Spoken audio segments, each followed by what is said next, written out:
요한복음 2장 말씀 함께 보겠습니다. 오늘 본문은 크게 세 단락으로 나누어집니다. 1절부터 12절까지 여러분 잘 아시는 가나의 혼인잔치, 13절부터 22절까지 예루살렘 성전 심판 사건, 그리고 23절부터 25절까지는 친히 사람의 마음을 아시는 예수님, 이렇게 세 개의 단락으로 서로 다른 주제를 다루고 있는 것 같은 그런 느낌이 듭니다. 13절부터 22절까지의 내용은 좀 보시면 성전 심판 사건이기 때문에 다른 복음서들에서도 나와 있고, 그래서 대략 무슨 내용인지 이해가 어렵지 않습니다. 하지만 1절부터 12절까지 나와 있는 이 가나의 혼인잔치는 대체 이게 어떤 의미를 우리에게 던져주는가에 대해서 사도 요한이 이 말씀을 통해 무슨 말을 독자에게 건네는지 쉽게 캐치하기가 좀 어렵습니다. 갈릴리 지방의 가나에서 결혼식이 열렸습니다. 예수님의 어머니가 초대를 받았고, 또한 예수님과 그 제자들이 또 초대를 받았습니다. 그런데 이때 요한복음이 한 가지 문제를 제기합니다. 포도주가 떨어졌다는 겁니다. 3절 하반절을 보면은 예수의 어머니 마리아가 예수님에게 포도주가 없다는 말을 전하십니다. 이해가 좀 잘 안 되는 부분이 생겼습니다. 예수님과 제자들 그리고 예수님의 어머니는 이 혼인잔치의 혼주가 아니라 손님입니다.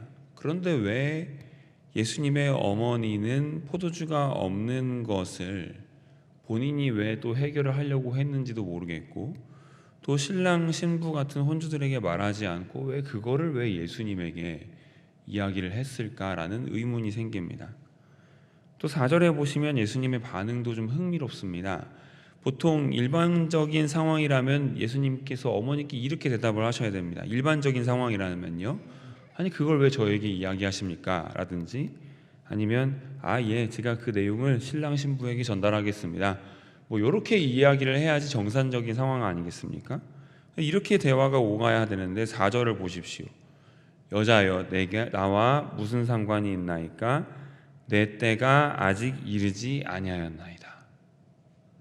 이 부분을 보면서 혹시 번역이 좀 잘못된 게 아닐까? 이런 생각이 들어서 다른 번역본들을 좀 살펴봤습니다. 왜냐하면 일단 예수님이 어머니를 가리켜 어머니라고 하지 않고 여자여라고 말씀합니다. 혹시 이게 번역이 여자여라는 것을 어머니를 잘못 번역한 건 아닐까 생각이 돼가지고 원어 성경을 찾아보니 실제로도 이 여자여라는 말에 어머니라는 뜻이 전혀 없습니다. 일반적이지가 않습니다.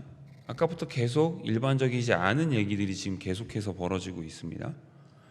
그렇기 때문에 여러분은 이 말씀을 보시면서 이것이 단순히 그냥 포도주가 다 떨어진 문제가 아니라 요한복음이 이 말씀을 가지고 복음서를 읽는 독자들에게 해주는 어떤 메시지가 있구나라는 것을 캐치를 하셔야 돼요. 그냥 단순한 물이 포도주로 바뀌는 그런 단순한 사건이 아닙니다.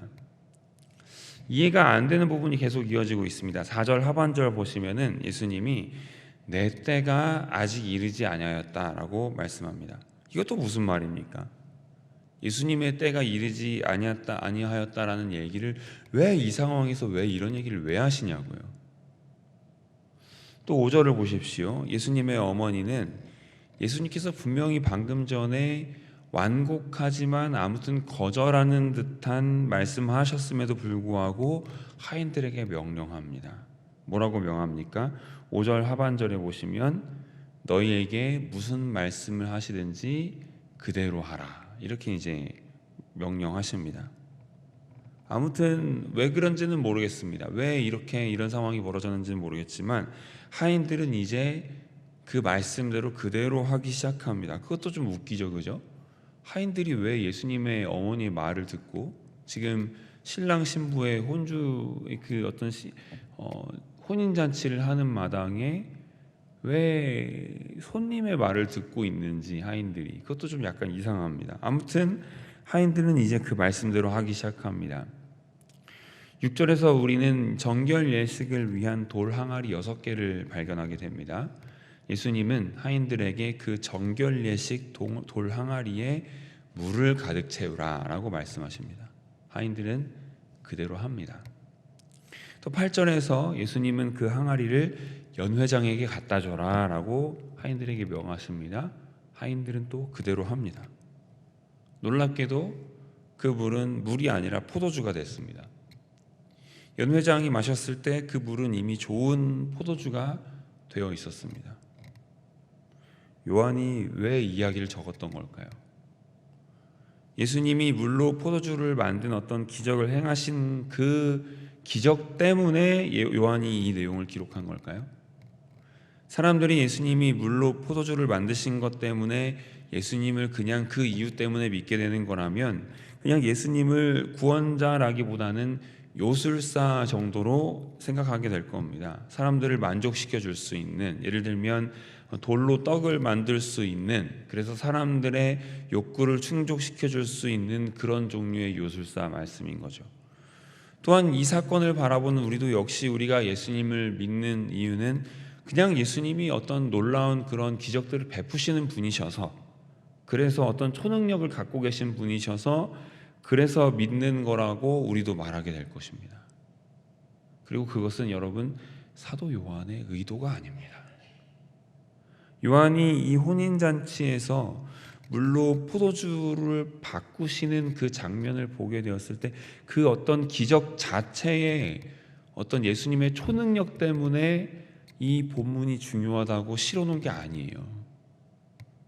요한은 알게 됐습니다. 이것이 단순한 기적이 아니라는 것을요. 물을 포도주로 바꾸시는 것이 뭔가를 상징하는 것이 분명합니다. 왜냐하면 11절에 보시면 요한이 이 일을 가리켜서 표적이라고 말했기 때문이에요. 첫 표적이라고 말하고 있습니다. 톰 라이트라고 하는 신학자가 이 요한복음을 주석하면서 요한복음에서 자주 등장하는 이 표적이라는 단어를 하늘과 땅이 만나는 사건이라고 정의합니다. 마치 어제 우리가 살펴봤던 것처럼 진리의 말씀 로고스이신 태초의 성자 저 예수 그리스도께서 이 땅으로 들어오셔서 침투에 들어오셔서 성육신하여 뚫고 들어오시듯이 하늘과 땅이 만나는 사건, 하늘이 땅으로 침투에 들어오는 사건이라고 말합니다. 하늘이 땅에 침투에 들어와서 무엇을 합니까? 변화시킵니다. 이 변화라는 것을 오늘 2장의 키워드로 잡아도 됩니다. 우선 1절부터 12절 사이에서는 물을 포도주로 변화시키셨죠. 그런데 13절부터 22절 사이에 있는 두 번째 단락에서도 변화에 대해 말씀하시거든요. 그 변화는 성전의 변화입니다. 예수님께서 성전에 가셨어요. 성전에 가셔서 모든 상을 다 뒤엎으셨어요. 장사치들이 들실더거리던 성전에서 우리 예수님 분노하셨습니다. 그런데 18절과 19절을 보시면 18절에서 유대인들이 와가지고 네가 누구이길래 이런 일을 하느냐, 표적을 보여봐라, 그렇게 묻습니다. 그러자 예수님께서 19절에서 예수님은 이렇게 대답하시지요. 너희가 이 성전을 헐라 내가 사흘 동안에 일으키리라. 그 이야기를 들은 유대인들은 이 성전을 짓는데 수십 년이 걸렸는데 무슨 수로 3일 만에 그것을 짓느냐 묻습니다. 그리고 요한은 21절에서 아주 중요한 이야기를 합니다. 이것은 예수님이 이 얘기를 하신 것을 들은 요한의 해설입니다. 바로 성전된 자기 육체를 가리켜서 하신 말씀이다 라고 요한이 그렇게 이야기를 해줍니다. 즉 요한복음 2장 후반부에서 일어나고 있는 일이 무엇인가? 성전의 개념이 바뀌고 있어요. 성전이 그동안 유대인들의 예배를 위한 어떤 물리적인 장소에서 예수 그리스도의 몸으로 그 성전의 개념이 바뀌고 있습니다. 여러분, 바로 이 지점에서 물이 포도주로 바뀌는 가나 혼인잔치의 이야기를 연결해야 해요. 6절을 다시 보십시오. 6절 말씀 우리 같이 한번 읽어보겠습니다. 시작. 거기에 유대인의 정결 예식을 따라 두세 통 드는 돌항아리 6이 놓였는지라. 여러분, 이 돌항아리의 물의 본질은 뭐냐면 유대인들이 정결 예식 때 쓰던 어떤 종교 예식, 정결 예식을 위해 쓸 때 씻는 그 물이 이 돌항아리에 들어있는 물의 본질입니다. 그 씻는 물에다가 물을 가득 채워서 연회장에 갖다 줬는데요. 그때 물이 포도주로 바뀌는 사건이 일어난 거거든요. 아까 살펴봤던 성전 정화 사건과 연결해서 생각해 보면 요한이 암시하고 있는 바가 있는 겁니다. 그 항아리의 물은 유대인의 전통 위에 있는 정결 예식이에요. 하지만 포도주는 완전히 깨끗하게 하시는 그리스도의 피를 상징합니다. 이해가 되십니까? 그래서 이 두 사건을 비교해 보면 이렇습니다. 이 성전 정화 사건과 물이 포도주를 바뀌는 이 표적을 비교해 보면 어떻게 이제 비교가 되냐면, 잘 들어보십시오. 물이 포도주로 변하는 표적은 정결례에 사용되는 물이 혼인잔치의 포도주로 바뀐 거예요. 그 상징은 뭐였습니까? 정결 예식으로서의 물이 그리스도의 피로 대체된 거고요. 성전 정화 사건에서는 건물로서의 성전이 그리스도의 몸으로서의 성전으로 변화됩니다. 즉 전통적인 예배의 장소가 그리스도가 임재하시는 예배의 성령이 임재하시는 예배의 장소로 변화됩니다. 즉 전통적인 예식이 그리스도의 임재로서의 복음으로 변화됩니다. 이 말씀을 통해서 요한이 집중해서 우리에게 알려주는 것은 변화, 즉 이렇게 새롭게 하시는 거듭남의 능력을 우리가 경험해야 한다라는 거예요. 이 거듭남의 능력은 사람이 스스로 만들어내는 것이 아니라 예수 그리스도의 성육신과 같이 위로부터 주어지는 능력입니다. 아래로부터 시작되는, 즉 종교적인 전통, 그 정결례로서의 물과 같은 종교적인 전통과 예식을 통해서 얻어지는 것이 아니라는 것을 요한복음 2장 전체의 말씀을 통해서 지금 요한이 전달하고 있는 겁니다. 바로 이어서 나오는 3장에서 니고데모와 예수님의 대화가 이어지는데, 거기서도 거듭남에 대해서 대화를 나누고 있어요. 새롭게 하시는 능력을 경험한다는 것이 곧 거듭남의 경험입니다. 그건 말로만 새롭게 되는 것이 아니에요. 새롭게 되면 어떻게 됩니까? 그리스도를 닮습니다. 하나님의 자녀로 살게 됩니다. 삶의 목표가 달라지게 됩니다.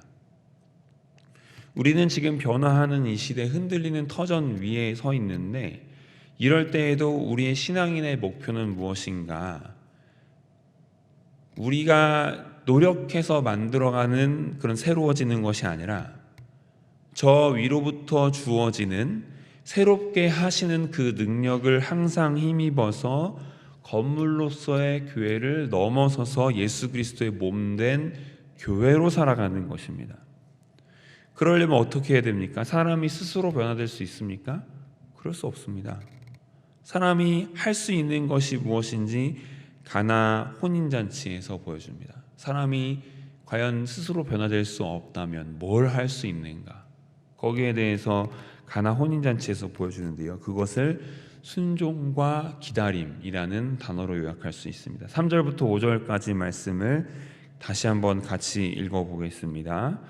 포도주가 떨어진지라 예수의 어머니가 예수에게 이르되 저들에게 포도주가 없다 하니 예수께서 이르시되 여자여 나와 무슨 상관이 있나이까 내 때가 아직 이르지 아니하였나이다. 그의 어머니가 하인들에게 이르되 너희에게 무슨 말씀을 하시든지 그대로 하라 하니라. 이 말씀을 지금 저희들이 다시 반복해서 보고 있는데요. 3절에 보시면 예수님의 어머니 마리아가 예수님에게 포도주가 없다라고 말씀합니다. 예수께서는 4절에서 그와 같은 어머니 마리아의 청을 거절하는 것 같습니다. 그러나 5절을 보시면 하인들에게 마리아가 말합니다. 그가 너희에게 무슨 말씀을 하시든지 그대로 하라. 여러분, 하인들은 얼마나 떨리겠어요? 그 순간에 여러분 한번 들어갔다고 한번 상상을 해보십시오.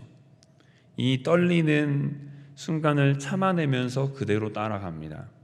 정결 예식을 위해, 그러니까 손을 씻고 발을 씻기 위해 있는 그 돌 항아리를 갖고 옵니다. 그리고 예수님의 말씀에 따라 물을 가득 채웁니다. 그것을 가지고 연회장에 갖다 줍니다. 이렇게 하라는 예수님의 말씀을 듣고 나서 얼마나 떨렸을까요? 한번 상상을 해보십시오. 분명 항아리에 뭘 붓습니까? 물을 붓거든요. 거기에 무슨 포도주를 만들기 위한 어떤 약품이나 비법을 탄 게 아니에요. 그냥 그 일을 시키신 분 예수 그리스도를 믿고 기대하는 것밖에는 다른 길이 없었습니다. 다른 방법이 없었어요. 여러분, 우리가 그리스도의 형상으로 변화되는 것에 대해서도, 우리 교회가 더욱 주님의 사역을 감당하기 위해서도 우리가 스스로 변화되는 것이 아니에요. 우리는 예수님의 역사를 그저 기다리고 기대할 수밖에 없습니다. 다른 방법이 없습니다. 저는 이 장면을 보면서 출애굽기의 한 장면이 떠올랐는데요. 모세가 시내산에 올라가 있는 긴 시간 동안 아래에 있었던 이스라엘 백성들은 참지 못합니다.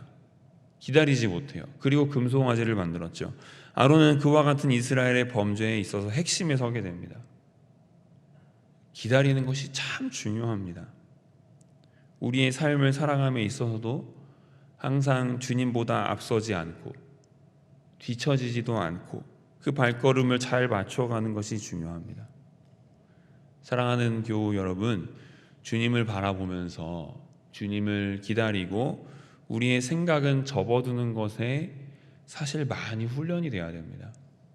이것이 아주 어렵습니다. 그렇게 될 때 어떻게 됩니까? 오늘 말씀에서 어떻습니까? 그렇게 우리 하인들이 순종하고 예수님의 말에 따라갔을 때 멈출 뻔했던 혼인잔치가 계속 이어집니다. 그리고 오히려 더 즐거운 혼인잔치가 되었다라고 말하고 있죠. 이전 포도주보다 지금 이 새로 담겨온 포도주가 더 맛있구나라고 연회장이 그렇게 이야기를 하면서 더 즐거운 혼인잔치가 됩니다. 여러분, 그 포도주는 사실 물이지 않았습니까? 그냥 물이었거든요. 우리가 주님을 기다리면 보잘것없는 우리의 물이 진한 포도주가 되는 겁니다. 우리가 주님을 기다리면 우리의 예배가 천국 잔치가 됩니다. 우리의 사역이 하나님의 사역이 됩니다.